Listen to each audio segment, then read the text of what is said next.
नमस्कार दोस्तों, आज की ताज़ा खबर। चाइना ने दुनिया को दिखाया 24 घंटे के अंदर 2 रहस्यमयी विमान। भारत के साथ साथ अमेरिका के लिए भी बड़ा खतरा। तो वहीं भारत के लिए नई मुसीबत खड़ा करने जा रहा है बांग्लादेश। जहां एक तरफ ये सब कुछ चल रहा है तो वहीं दूसरी तरफ आखिर टीटीपी ने बदला ले ही लिया। सीमा पर गरजी तालिबानी तोप, शुरू हुआ युद्ध। जियोपॉलिटिक्स में बहुत कुछ चल रहा है, जानने को मिलेगा बहुत कुछ। आइए जानते हैं इन खबरों को विस्तार से। तहरीक-ए-तालिबान पाकिस्तान यानी टीटीपी के आतंकवादियों ने पाकिस्तानी सेना के हवाई हमले का खूनी बदला ले लिया है। टीटीपी ने कई जगहों पर पाकिस्तानी सेना पर जोरदार हमले किए। टीटीपी का दावा है कि इन हमलों में कई पाकिस्तानी सैनिक मारे गए हैं। वहीं पाकिस्तानी सेना ने एक बयान जारी करके माना है कि टीटीपी की ओर से कई हमले हुए हैं और उसके मेजर रैंक के अधिकारी की उत्तरी वजीरिस्तान में मौत हो गई है। पाकिस्तानी सेना ने यह भी दावा किया कि 13 आतंकी मारे गए हैं। पाकिस्तानी सेना पर हमले की तस्वीरें सोशल मीडिया में शेयर की जा रही है। पाकिस्तानी सेना ने अपने बयान में ये भी कहा कि आतंकियों को करारा जवाब दिया जा रहा है। वहीं एक रिपोर्ट में खुलासा किया गया है कि तालिबानी आर्मी और पाकिस्तानी सेना के बीच बीती रात डंडे पट्टन कुर्रम सीमा पर जमकर गोलीबारी हुई है। एक रिपोर्ट के मुताबिक बताया गया कि तालिबान और पाकिस्तानी सेना के बीच लड़ाई में अभी किसी के हताहत होने की खबर नहीं है। दोनों तरफ से भारी हथियारों का इस्तेमाल भी किया जा रहा है। इस बीच पाकिस्तान की सरकार ने पहली बार कबूला है कि उसकी सेना ने अफगानिस्तान के अंदर सीमा के पास हवाई हमला किया था। पाकिस्तान के विदेश मंत्रालय की प्रवक्ता मुमताज जहरा बलोच ने कहा कि पुख्ता खुफिया सूचना मिलने के बाद पाकिस्तानी वायुसेना ने यह हमला किया।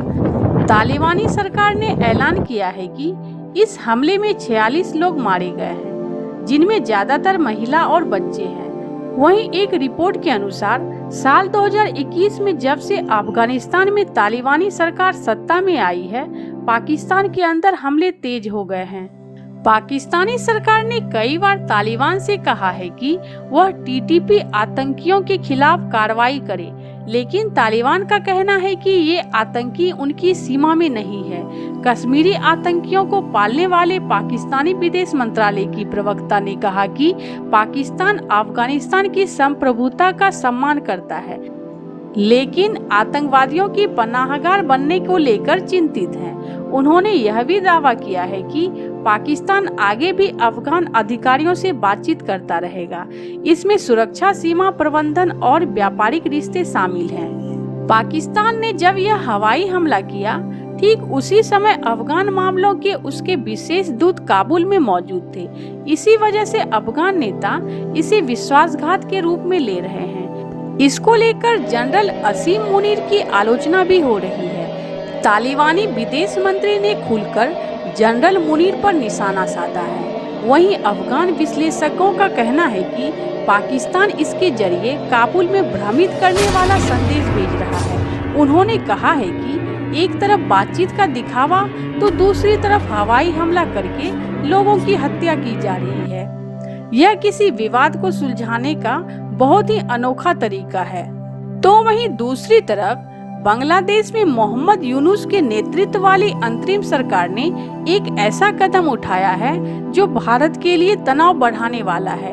बांग्लादेश ने 2009 में असफल सैन्य विद्रोह और उसके बाद की कार्रवाई की जांच करने के लिए एक आयोग का जिम्मा सौंपा है। आयोग के प्रमुख ने फजलुर रहमान कहा है कि जांच की कथित विदेशी भूमिका का पता लगाया जाएगा। 2009 में बांग्लादेश राइफल्स में एक बड़ा विद्रोह हुआ था, जिसने देश को हिलाकर रख दिया था। विद्रोह को सेना की मदद से कुचल दिया गया था। 2009 के विद्रोह में बांग्लादेश राइफल्स अर्धसैनिक बल के जवानों ने मुख्यालय से हजारों हथियार चुरा लिए और बैरकों के भीतर घुसकर हत्याओं को सिलसिला शुरू कर दिया। देखते ही देखते इसमें हजारों सैनिक शामिल हो गए। विद्रोही जवानों ने पिलखाना स्थित बीडीआर के मुख्यालय पर कब्जा कर लिया और बीडीआर के महानिदेशक शकील अहमद समेत 56 अधिकारियों की हत्या कर दी गई। 17 नागरिक भी मारे गए, जिनमें अधिकारियों के परिवार के लोग भी मौजूद थे। बाद में सेना को विद्रोह को कुचलने का आदेश दिया गया और इस पर काबू पाया गया, जिसमें कई लोग को गिरफ्तार किया गया और मौत की सजा सुनाई गई। बाद में बीडीआर का नाम बदलकर बॉर्डर गार्ड बांग्लादेश कर दिया गया और इसकी ड्रेस भी बदल दी गई। तत्कालीन शेख हसीना सरकार ने विद्रोह की जांच कराई थी, जिसमें विद्रोह के लिए रैंक अफसरों और सैनिकों के बीच लंबे समय से चली आ रही शिकायतों को जिम्मेदार ठहराया गया था।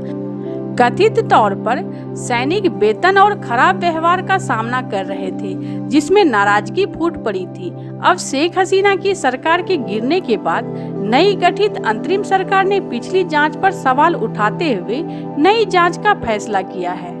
विद्रोह में मारे गए सैनिकों ने एक नई जांच की मांग की है, जिसमें हसीना पर सेना को कमजोर करने और अपनी शक्ति को मजबूत करने के लिए संकट का इस्तेमाल करने का आरोप लगाया गया।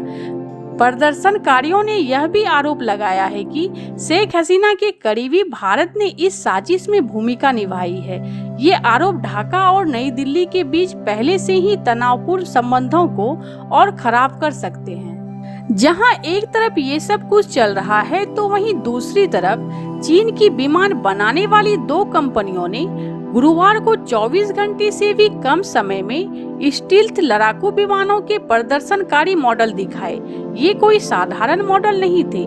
सोशल मीडिया पर चर्चा हो रही है, ये 6ठी पीढ़ी के विमानों के मॉडल हो सकते हैं। चेंगदू और शेनयांग कंपनियों के ये अलग अलग डिजाइन अब तक के सबसे आधुनिक मानव युक्त लड़ाकू विमानों में से एक हो सकते हैं। चीनी सेना आमतौर पर दिसंबर या जनवरी में अपनी नई तकनीक दिखा सकती है। गुरुवार को लगभग एक ही समय पर 2 अलग अलग मानव युक्त स्टील्थ फाइटर जेट को उड़ान भरते हुए देखा गया। चेंगदू मॉडल के साथ एक J-20 स्कॉट था। दोनों नए मॉडल बिना पूंछे वाले डेल्टा आकार के हैं। उनके पंख और सभी नियंत्रण सतहों एक ही सीधी रेखा में होती है और ऊपर नीचे नहीं होती। इसे लड़ाकू विमान के रडार सिग्नेचर को कम किया जा सकता है, लेकिन एरोडायनामिक्स जटिल हो सकता है। चीन की वायुसेना एक अत्यंत स्टील्थ फाइटर जेट हासिल करने के लिए दृढ़ है और वह कोई जोखिम नहीं ले रही है। यह अमेरिका और भारत के लिए खतरा हो सकता है। इसी तरह का काम 2020 में अमेरिकी वायुसेना ने किया था। तब से अपने नेक्स्ट जनरेशन एयर डोमिनेंस कार्यक्रम के हिस्से के रूप में एक बिना पूंछ वाले फाइटर जेट का परीक्षण किया था। चीन का ये डिजाइन सिर्फ कागजों पर ही रहेंगे या चीनी वायुसेना में शामिल होंगे। यह इस बात पर निर्भर करता है कि चीन इस पर कितनी मेहनत करता है और वह इसमें कितने अरब डॉलर का निवेश करने को तैयार है। इन दोनों डिजाइनों में से एक या फिर दोनों हवा से हवा में लड़ने के लिए मल्टी रोल फाइटर जेट बन सकते हैं। पेंटागन ने चीनी सेना पर अपनी वार्षिक रिपोर्ट को नवीनतम संस्करण में उल्लेख किया है कि चीनी वायुसेना क्षेत्रीय और वैश्विक लक्ष्यों पर हमले के लिए मध्यम और लंबी दूरी के स्टेल्थ बमवर्षक विकसित कर रही है। ऐसे इन सब मामलों में आपको क्या लगता है? आपकी क्या राय है? कमेंट कर जरूर बताएं। जल्द मिलते हैं अगले वीडियो में नई खबर के साथ। अगर वीडियो अच्छी लगे तो कमेंट जरूर करें। अगर कोई सुझाव देना चाहे तो जरूर दे और जाते जाते मेरे इस चैनल को सब्सक्राइब और लाइक जरूर कर दे, ताकि मैं और भी करंट न्यूज आपको दिखला और सुना सकूं। धन्यवाद, नमस्कार। आइए मिलते हैं अगले समाचार में।